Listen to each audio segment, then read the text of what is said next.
C'était irrespirable, mais ça en devient d'autant plus magnifique.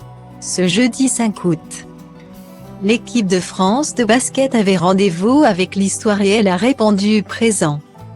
Qualifiée pour la demi-finale des Jeux Olympiques grâce à un parcours parfait, les Français devaient battre la Slovénie, véritable épouvantail du tournoi, pour s'assurer une place en finale.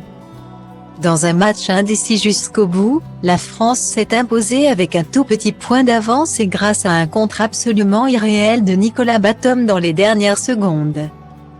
Devant leur poste de télévision, les téléspectateurs ont sué, mais ils se sont aussi agacés.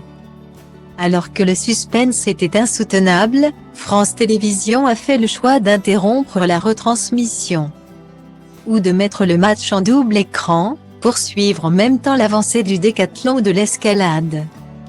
Des interruptions similaires avaient d'ailleurs eu lieu pendant France, États-Unis. En début de tournoi, un choix qui n'a pas été au goût de tous. Les basketteurs français, eux non plus, n'apprécient pas les choix éditoriaux du groupe. Au micro de France 2, Evan Fournier, le joueur des Knicks de New York, savourait la victoire de son équipe, mais se projetait déjà sur la finale contre les USA. Il y a beaucoup d'émotions. On est tous très contents, mais on sait tout ce qui nous attend, rappelle Evan Fournier.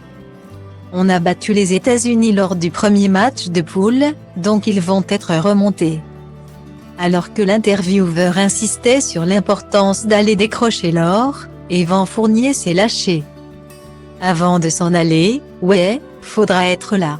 Et puis il ne faudra pas changer pour mettre de l'équitation, je vous le dis. Une punchline qui a fait exploser les réseaux sociaux, complètement en accord avec le basketteur. C'est un génie, Evan Fournier vient de tuer le game, exceptionnel Evan Fournier. Pouvait-on lire sur le réseau social après la punchline sortie par le joueur. En finale aussi, il faudra être un tueur.